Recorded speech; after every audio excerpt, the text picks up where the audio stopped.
and welcome to the last programme in this series of All About Us. Tonight we'll be taking a look back at some of the issues we've touched on over the past 6 months.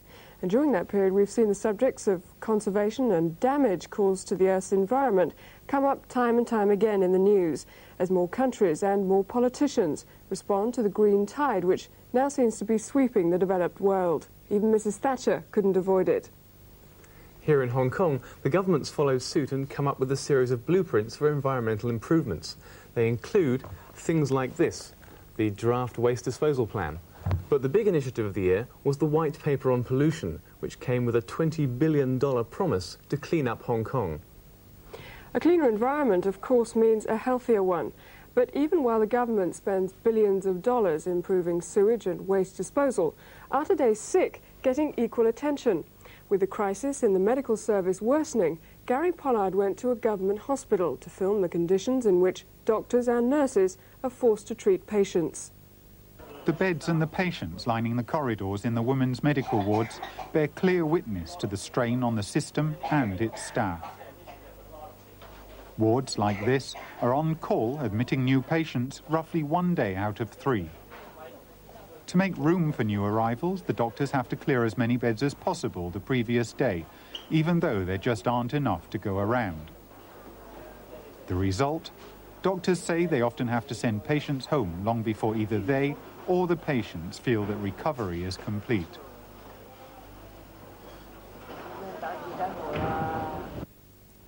Also in need of time to recover is Africa's wild elephant population, which has been decimated by years of indiscriminate slaughter.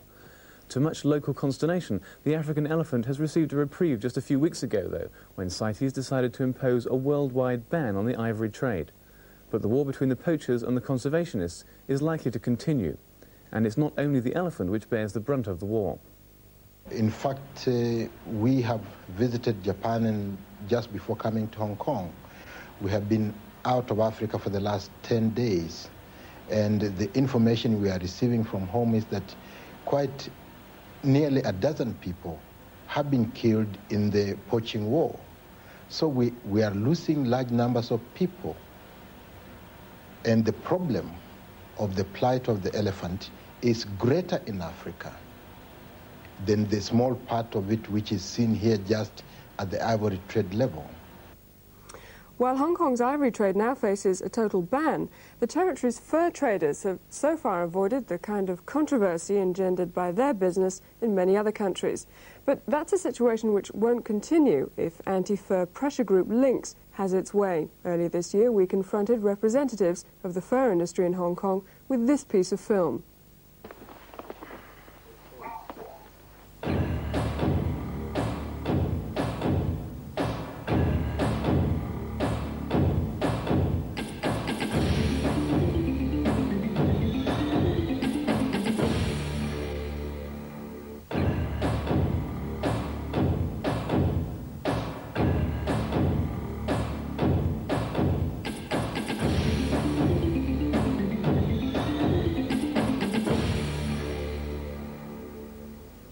Small carnivores like foxes and mink are very active creatures. A fox is an opportunist. It's always looking for some new opportunity to find a solution to the problem of survival. So it's a busy animal.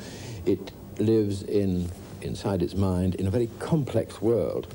Take such an animal and put it into a very small, simple, sterile cage environment, and it suffers a chronic stress, the stress of boredom. Some animals are being destroyed for their fur, but others, in fact thousands of as yet undiscovered species, are being destroyed in the world's tropical rainforests because we like using things like this, takeaway chopsticks. At this very moment, 2 English cyclists, Clive Murray and Tim Ball, should be on the road somewhere between Thailand and Australia, attempting to increase public awareness of the threat to the rainforests.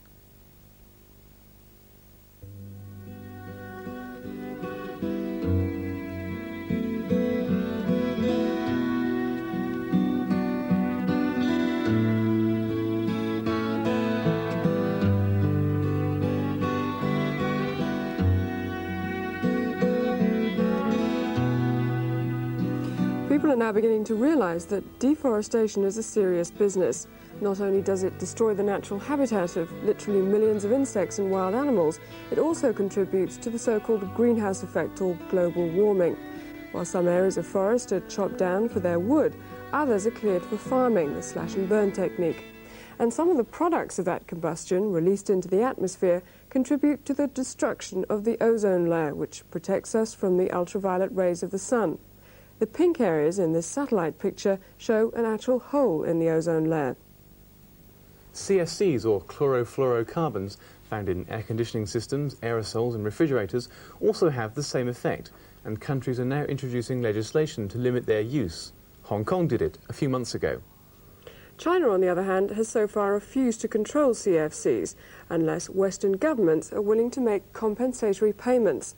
In other areas, though, conservation in China shows some encouraging signs. Chris Hilton spoke to Dr. John McKinnon of the Worldwide Fund for Nature. In the last 20 years, the human population has doubled, and the area of forest has halved.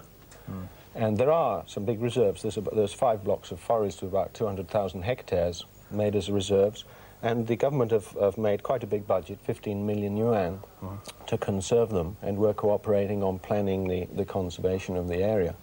But it involves a lot of human aspects. We have to really change the land use pattern of the whole region to save the forest. You brought with you, which you've allowed us to see, some footage from there of the forest and also Yes. of the villages and the people who live there.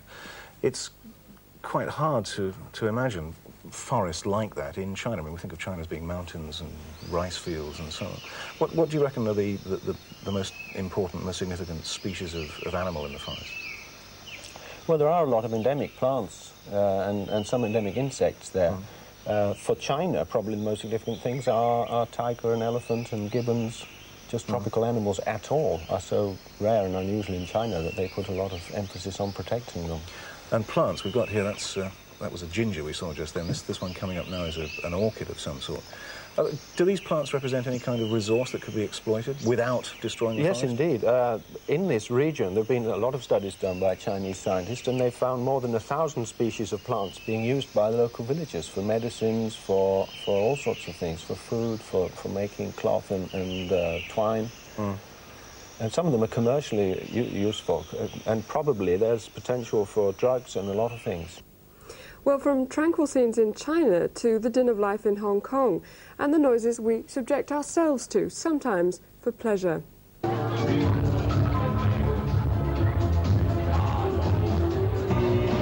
general background sound of this disco here is about 95 decibels.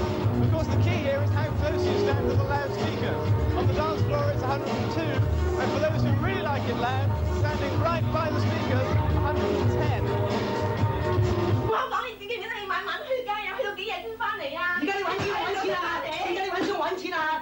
Domestic disputes in a confined area can cause noise levels of over 100 decibels.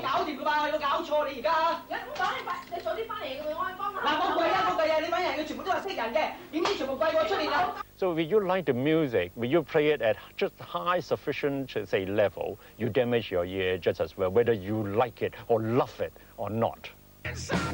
Recent tests by the Hong Kong Polytechnic and the Consumer Council revealed that in the noise background of a typical Hong Kong street, people turn the volume to between 90 and 100 decibels, depending on the type of sound source. About 90 decibels if it's a news broadcast. Politics now, these are all major steps. 92 decibels for a soft music program, but over 100 decibels for rock and roll music. They conclude by warning against listening at these levels for more than 3 hours a day.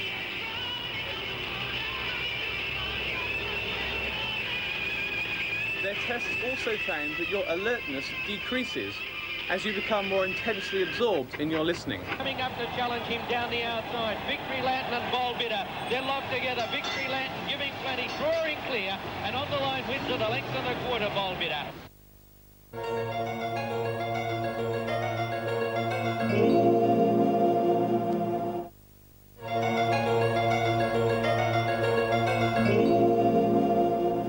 Welcome back.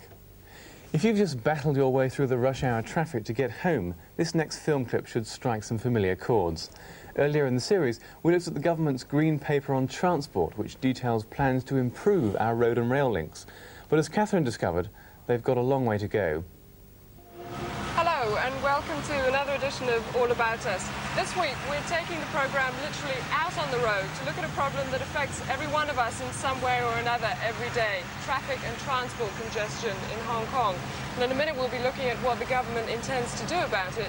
But first, what better place to start than in a traffic jam?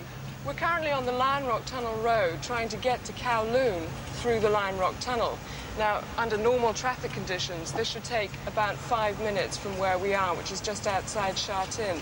But obviously under these sort of conditions, it's going to take a lot longer.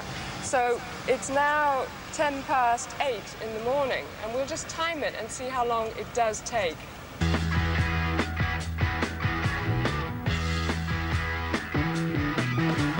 Get your motor running, head out on the highway, looking for adventure, and whatever comes our way.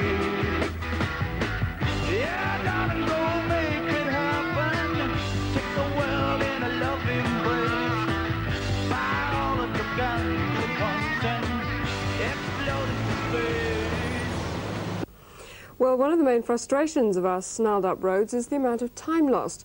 And in Hong Kong, time can be a very precious commodity, as we found out when we looked at the changing face of contemporary architecture in the territory. Remo Riva's design for Hong Kong Land's Exchange Square complex provides a welcome area of space in Central's Connaught Road. But although the completed complex may provide an area for relaxation, the time pressures that beset Hong Kong architects were keenly felt by Riva. Often people actually want buildings built very quickly these days, and what added constraints does that place on the architect? A hell of a lot, especially in Hong Kong, especially with these sites that are being bought by tender from a government auction. You have to start like the next day on site because the price of the land is so expensive that the interest rates are 10 million or $100 million a day. So every day wasted is money down the drain. Had something like 7 days here to come up with the basic design of this. The time is really a killer. I mean, you work like 24 hours a day just to stay on top of it. Well, one new feature on the Hong Kong skyline is, of course, the Cultural Centre in Tsim Sha Tsui, which sends architectural shudders down the spine of some connoisseurs and not a few laymen besides. When they come in the end and look at it, I think they'll love it. But people are tending to judge it harshly, local people. But people from abroad, and a lot of people, my fellow practitioners from overseas, politicians, VIPs, anyone, media people, they love it. It's very impressive. I find it very attractive, but then beauty is in the eye of the beholder. I think it's too nondescript. There's too much pink tile, and of course I don't like the outside of the building, and there's no windows so that you can see onto the harbour. Well, I think it's fantastic. I mean, there's so much depth. It's very exciting to be here. 呢座大廈咧就建築得幾好，幾宏偉。咁就我相信以後咧，對於推廣香港發展文娛活動咧，會有好大嘅幫助。The atrium is, in its own way, impressive, but too much like a sort of huge metro station. It doesn't have any beauty to the name. They must have plenty of names if they only called it the Mao Zedong Centre or something like that. It would be a little more imaginative than we're seeing at the moment. Well, it may be hard to imagine now, but Chungking Mansions won an architectural award when it was first built. However, these days its tenants are concerned with more prosaic matters, such as escalators which don't work and a general state of disrepair. Well, this building management is too bad. You can see yourself this escalator. It's 14 years closed. They cannot repair. See, all the room, all the pipeline is broken. The water is leaking down. Many people of this building, we have complained to management committee to repair those things. They didn't think over. 好多嘢都做，即係差不多做到呢間大廈咧，即係好多內邊計咧。He's saying he's the right. I'm saying he's the wrong. 可能有啲人中傷啦，因為據我所知咧嚇，呢度重點有一件好麻煩嘅事咧，就係有一個印度人。We pay the monument so big for this building, we don't get anything, only we fight for this staff. He's saying he has 40 staff at this building. They come to upstay, they fight with the people. If you don't do this thing, they say, oh, you don't do, I'll bring you in the court, you see. You tell me, what shall we do? While Chungking Mansions provides cheap lodging for tourists and even a few long-term residents, high rents have driven others to the islands in search of a low-cost and quiet retreat. However, the best-laid plans of mice and men don't always quite work out.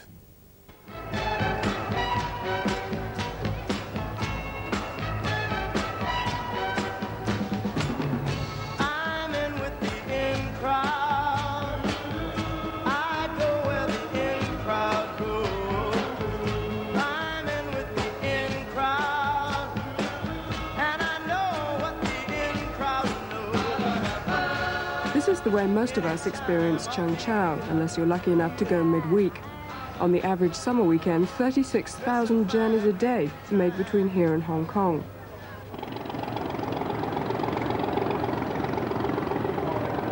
Fishermen have been attracted to Cheung Chau's western anchorage for hundreds of years. Many migrated from the Cheung Chau districts of Guangdong, and the island developed with them.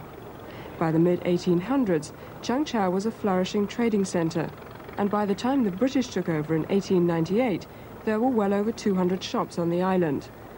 An important local industry was the manufacture of shrimp paste, recalled a year later by Elsie Arlington of the Chinese Maritime Customs Service. The island contained a population of some 5,000 Chinese, most of whom were engaged in manufacturing shrimp sauce, the vile stench of which nearly drove us frantic.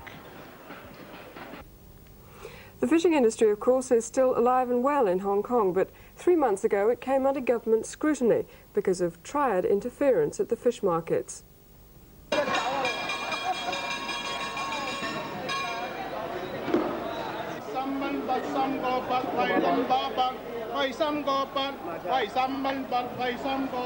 After regulations restricting the access of buyers were introduced in the Cheung Chau and Aberdeen wholesale fish markets, the prices fetched went up on average by 10 to 15%, even though retail prices were not affected, which goes to show how much profit the powerful buyers were making. But since their identities are obviously very well known to the other buyers, wouldn't it be simple for the police to investigate? It's very difficult to prove in a perfectly open auction like that that there is anything wrong. While it's unlikely that the fate of the fish themselves would be much mourned, at least by anybody other than devout Buddhists or vegetarians, the Hungry Ghost Festival at the beginning of August provided an opportunity to pay tribute to the souls of those without living descendants to ease their path through the afterlife. Gary Pollard took a look at some of the rituals and festivities associated with the festival.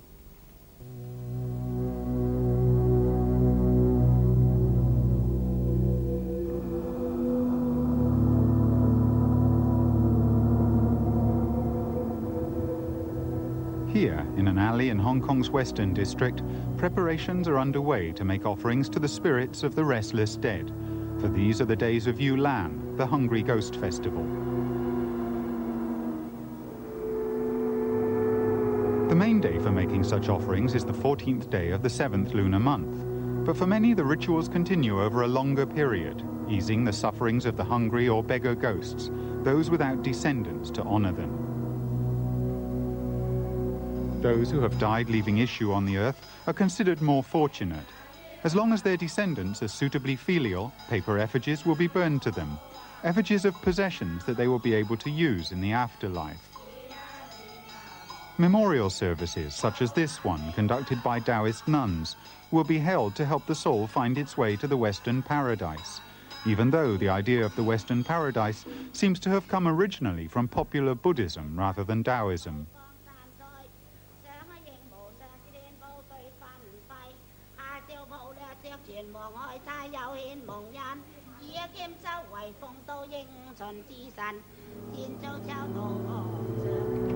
Unlike the hungry ghosts, those with truly filial descendants also have someone to look after their remains, to pay for a specialist to disinter their bones and cleanse and purify them. One's progress in the afterlife, as in this life, is believed to be affected by feng shui, and for that reason the purified bones are placed in an earthenware urn and later reburied in a geomantically propitious site.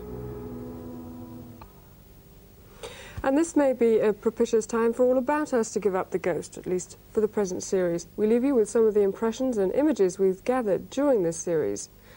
But for now, goodbye.